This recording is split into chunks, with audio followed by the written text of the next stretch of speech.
Pero,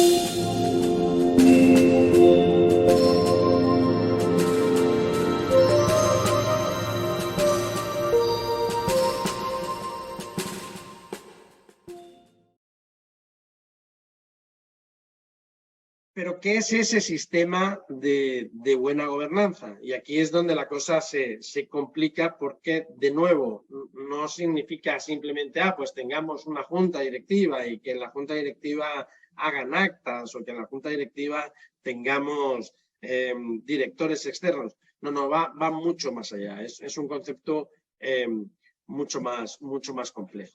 Y por eso tenemos una definición que puede que no sea la correcta ni pretendemos que sea, pero es la nuestra. Así entendemos nosotros la buena gobernanza. En Scaleno pensamos que la buena gobernanza es un sistema coherente de 4 grandes cosas. Por un lado, principios, estructuras de órganos, prácticas reales de trabajo en esos órganos de decisión y normas legales y reglamentos que tocan determinados temas y que regulan temas de fondo, temas importantes. Y ese debe ser un sistema coherente. No pueden ser un puzzle de piezas desconectadas, no tiene que estar integrado. Por otro lado, tiene que regular, pero sobre todo incentivar el cumplimiento de roles de ejercicio y control del poder. Es decir, la gobernanza tiene que ver con el ejercicio del poder y con el control de ese poder. Y aquí hay un tema importante que es que haya un equilibrio entre poderes de distintos actores que ejercen a lo interno de una organización el poder. Los propietarios, de nuevo, ya sean los miembros de una asociación, los accionistas, una familia empresaria, quienes sean, sus representantes en las juntas directivas o en los comités de accionistas o en los órganos de control y la alta gerencia, que es quienes están al mando ejecutando lo que sea que haga esa organización. Por lo tanto, ese equilibrio entre el ejercicio del poder y el control del poder tiene que estar claro, tiene que ser eficiente.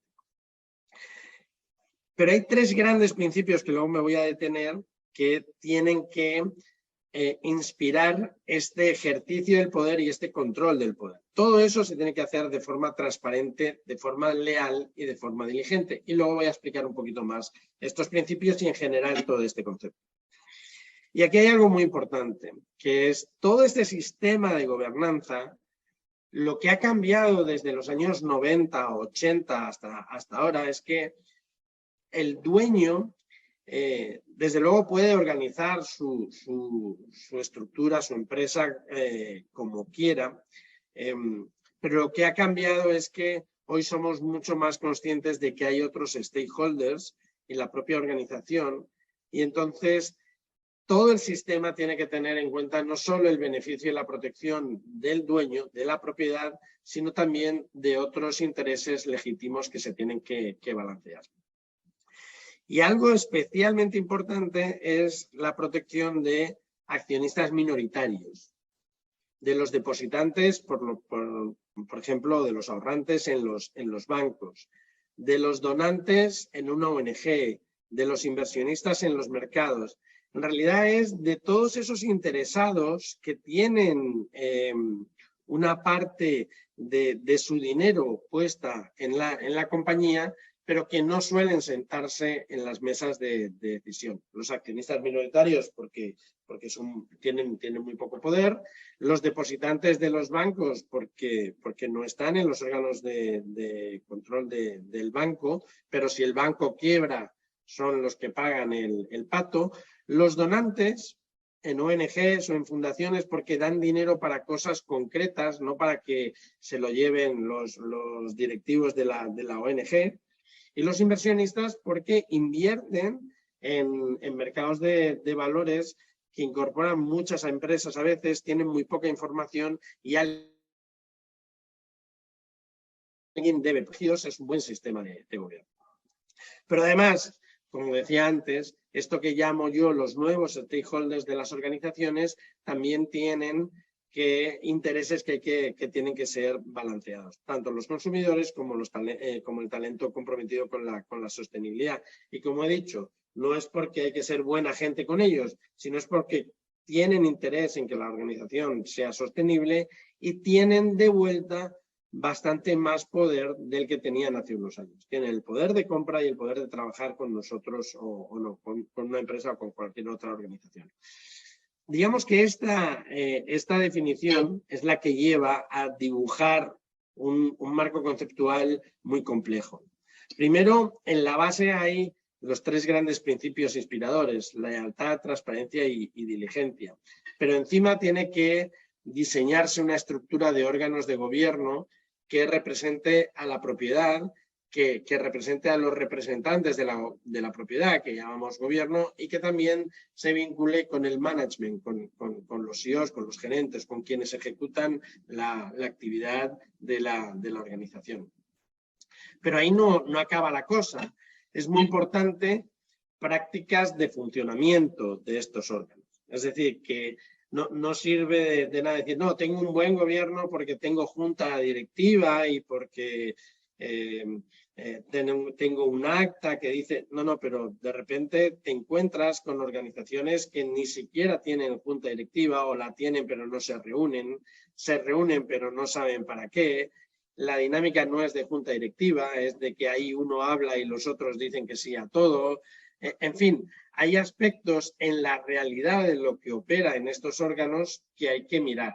Si uno pretende evaluar la buena gobernanza solo viendo papeles, se equivoca. Hay que ir y ver cómo operan los órganos de gobierno en la realidad. Y por último, hay temas críticos que tienen que estar normados. Temas críticos que si no se norman, si de esto no hay una discusión, no hay papeles, no hay acuerdos, no hay reglas de juego sobre cómo vamos a tomar en cuenta estos 8 grandes temas, no vamos a estar ante un buen sistema de gobierno corporativo, ante una buena gobernanza. Como ven, forma y fondo son importantes cuando hablamos de buena gobernanza. Voy a pasar por estos 4 elementos. Voy a tratar no dilatarme mucho y porque van a tener la documentación, pero sí creo que sí quiero detenerme en algunos de ellos, ¿no? Como decía, ¿por qué salen los 3 principios básicos que hablamos de lealtad, transparencia y diligencia? Yo quiero apoyarme en los principios de la OCDE, pero quiero explicarlos un poquito más. A ver, cuando hablamos de lealtad, para nosotros hablamos de defensa de la institucionalidad, es decir, de lo que cada organización dice que son sus normas, ¿no? Y en muchas ocasiones te encuentras con organizaciones que te dicen, no, yo tengo todo, tengo un acuerdo de accionistas, tengo un protocolo familiar, tengo un código de ética, tengo un montón de papeles que firmamos, que nos lo hicieron consultores muy buenos, pero cuando les preguntas qué dicen esos papeles, nadie tiene ni idea. Eso no es defender la institucionalidad. Y entonces nadie comprende cuáles son los distintos roles y foros que hemos establecido, dónde hablamos de cada tema. No es posible hablar en un comité de accionistas de temas que se tienen que hablar en un equipo ejecutivo. Los equipos ejecutivos tienen que hablar de temas que no necesariamente tiene que hablar una junta directiva. Podemos aprobar unas cosas siendo la asamblea de accionistas que no la puede aprobar el gerente general. Tener eso claro, esos niveles de autoridad claro, separar cuáles son los roles en los que pedimos cuentas y roles que tienen que rendir cuentas, tener buena fe y equidad entre todos los stakeholders es muy importante. Y algo también que quiero detenerme dos segundos es el tema del poder colegiado, porque se entiende muy mal. Cuando uno habla con una junta directiva, son muy pocas juntas directivas y muy pocos miembros de juntas directivas o de comités de accionistas que comprenden que individualmente no tienen poder. El poder lo tiene el órgano, el poder lo tiene la junta directiva en conjunto, lo que acordemos como junta directiva. Cuando un miembro de una junta directiva habla individualmente, es muy interesante, tiene que ser escuchado, tenemos que comprender bien lo que dice, pero no está emitiendo un mandato del órgano. Ese mandato lo emite el órgano cuando el propio órgano se pone de acuerdo y dice, sí, esto es una decisión, por lo tanto tomamos esa decisión y ya hemos hablado como órgano colegiado, como grupo colectivo. Eso es muy importante porque se olvida mucho, ¿no? De la transparencia, solo me voy a detener en algo que se olvida muy a menudo. A veces se confunde la transparencia con dar toda la información, ¿no? Entonces, alguien pide una información, imagínense que financiera, no se preocupe, se la damos toda. Le dan un informe de 200 páginas en inglés en lo que está completamente toda la información, hay hasta un montón de gráficos, fórmulas matemáticas, pero donde es imposible encontrar lo que realmente estoy buscando. Por eso para mí el tema de la adecuación de la información al nivel del stakeholder es fundamental. Si queremos ser realmente transparentes, tenemos que explicar la información de manera que quien la escuche la entienda. Y no todo el mundo tiene el mismo nivel, ni tiene obligación de tener el mismo nivel. A los accionistas no les podemos exigir el nivel de comprensión que le exigimos a nuestro director financiero. Por lo tanto, no podemos explicarle cómo va la compañía o cómo va una inversión en los mismos términos. Es que mis accionistas, qué barbaridad, no entienden de empresas. No, ni entienden ni tienen por qué entender, porque su legitimidad no viene de la cantidad de másters, maestrías, licenciaturas que tienen. Vienen de que son los dueños, de que es su dinero con el que estamos jugando. Y por tanto, todos los que participamos en los órganos de gobierno y en las administraciones, en los equipos ejecutivos, estamos obligados a explicarles las cosas de manera que lo entiendan, con transparencia. En el tema de diligencia, en fin, mucho sentido común para que realmente los comités de accionistas, los comités de inversiones, las juntas directivas sean realmente efectivos, ¿no? Dos notas sobre este principio que personalmente creo que se olvidan muy a menudo. Los órganos de gobierno y control, comités de accionistas y juntas directivas, son muy conscientes de que tienen que pedir cuentas, tienen que decirle al CEO, al gerente general, lo que tiene que conseguir y lo has conseguido o no lo has conseguido. Pedir cuentas a quienes llevan el día a día de la organización, eso no lo olvidan nunca. Lo que a veces olvidan es darle dirección estratégica, ayudar a comprender hacia dónde debe ir la organización, complementar las debilidades en la propia organización desde arriba. No responsabilizarse por la ejecución, no meterse a hacer el trabajo de los gestores, pero sí colaborar con ellos. Las juntas directivas no se pueden vivir como exámenes de universidad, donde la administración llega a dar la lección y sale aprobada o reprobada. No, son foros de diálogo, de construcción de dirección estratégica. Y otro tema importante, especialmente en organizaciones, digamos, con pocas estructuras. Los roles de apoyo efectivos son importantes. Es decir, en muchas ocasiones, especialmente en juntas directivas, el rol de secretario lo hace cualquiera, pero no hay un secretario profesional que ayuda al presidente de la junta y ayuda a los miembros de la junta, especialmente en organizaciones familiares, a tener tracción, a llevar buenas agendas, a llevar buenas actas, a tener un diálogo previo a una junta para prepararla bien. Eso es fundamental. Dicho esto, yo creo que hay varias de las cosas que hemos visto aquí que tienen que ver con el poder de los nuevos stakeholders yo hablaba. Estos nuevos stakeholders que ya están presionando por una mayor congruencia, por los principios de transparencia y diligencia, tienen mucho que ver con la veracidad y oportunidad de la información, no solo hacia dentro de la organización, sino hacia afuera, la adecuación de la información hacia el consumidor y el apoyo a los roles de cumplimiento y auditoría. Igual en la orientación estratégica, en el balance de corto y largo plazo, porque los temas de sostenibilidad son temas de largo plazo, y en el efectivo control y rendición de cuentas de las normas medioambientales, sociales, etcétera, etcétera. Digamos que para mí esto es la base de un buen sistema de gobernanza.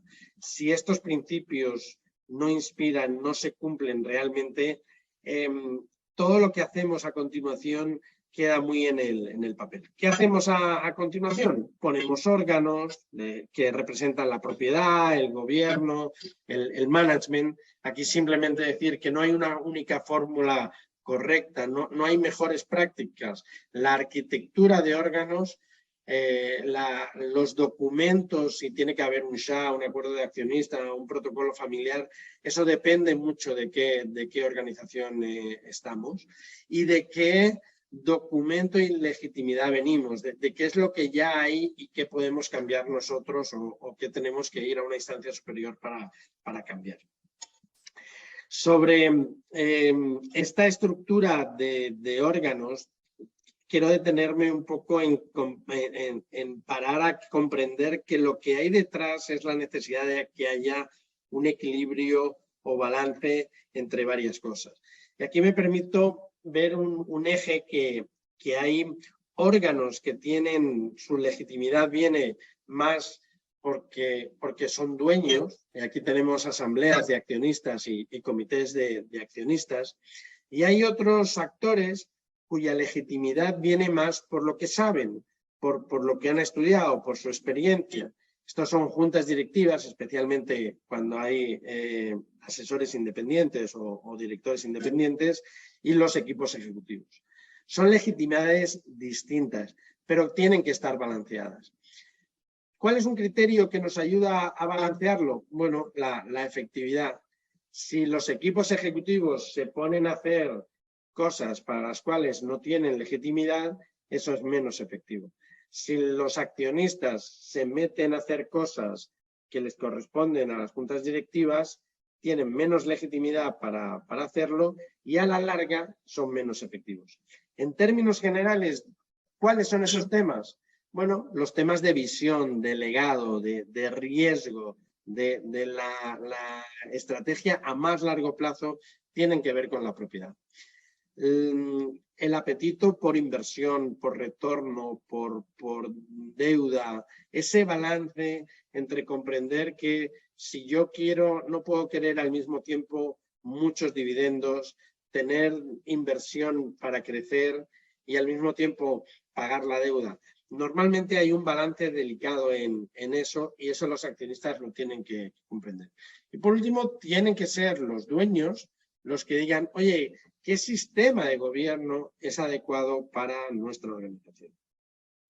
Por supuesto, en todo esto tienen las juntas directivas y los equipos ejecutivos mucho que ver, pero en calidad de proponentes, en calidad de expertos que recomiendan lo que hay que hacer, pero no pueden decidir, tienen que recomendar. ¿Qué es lo que deciden juntas directivas y equipos ejecutivos? Bueno, pues la estrategia del negocio y el portafolio de activos, las tácticas y gestión de los negocios y los parámetros técnicos. Cuando estemos más en este tipo de temas, la legitimidad viene más por el conocimiento y la experiencia y no tanto porque seamos dueños de acciones. Este cuadrito, que es muy sencillo de ver y de comprender, en el día a día se complica mucho. Y entonces tenemos presidentes de juntas directivas o equipos ejecutivos que dicen, ¿por qué tengo que hablar de inversión, retorno, deuda o sistemas de gobierno con accionistas que no son expertos? Bueno, porque son los dueños. Como digo, es un balance complicado, pero desde mi punto de vista muy, muy importante. Cuando hablamos de buena gobernanza, hablamos de la realidad de estos elementos que estoy poniendo aquí. Y esta es una guía que creo que puede servir para autoevaluarse cuando estamos ayudando a un órgano de gobierno. Si realmente están constituidos, si tienen claros sus límites, su propósito, si tienen una dinámica de efectividad, si tienen claras las reglas de juego, si tienen apoyo de recursos, de información, y si tienen, algo importante que creo que Fundemás está promoviendo, si tienen una práctica de evaluarse a sí mismos y de mejorar. Es decir, evalúan su propio sistema, insisto, no solo lo que tienen por escrito, sino ellos mismos cómo se autoevalúan en su dinámica, en lo que realmente hacemos. Eso es fundamental. Por último, ¿qué temas tienen que estar regulados en algún sitio? ¿A qué temas tenemos que darles formalidad para que no se nos olvide? Básicamente, a los nombramientos, aquí me estoy refiriendo a presidentes de junta, de comités, a los que tienen el poder. Mayorías, cuando hablo de mayorías es qué tipo de mayorías, cómo se ejerce el voto.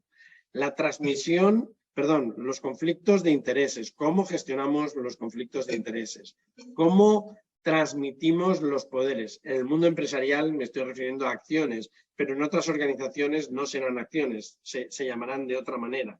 Cuando hablo de compensación, estoy hablando de salarios, dietas de los presidentes, de los directores. ¿Cómo se regula ese dinero? Inversiones estratégicas y relevantes. Beneficios. Los beneficios es lo que las empresas llamamos dividendos, pero en otras organizaciones pueden tener otros nombres. Y el control interno. ¿Cómo nos aseguramos de que tenemos herramientas para el cumplimiento, para la prevención del fraude? Si ven esto, aquí hay una diferencia. Los 4 temas de arriba se refieren al poder, los 4 temas de arriba se refieren más al dinero. ¿Por qué es importante este cuadrito? Porque esto es lo que en la realidad se tiene que dar, tenemos que tener claro. Si alguno de estos aspectos no está claro, no podemos decir que tenemos un sistema de buena gobernanza, de absolutamente mejor práctica. Lo estaremos construyendo. Pero esto nos ayuda a ver qué es lo que existe en una organización y poder hacer un checklist.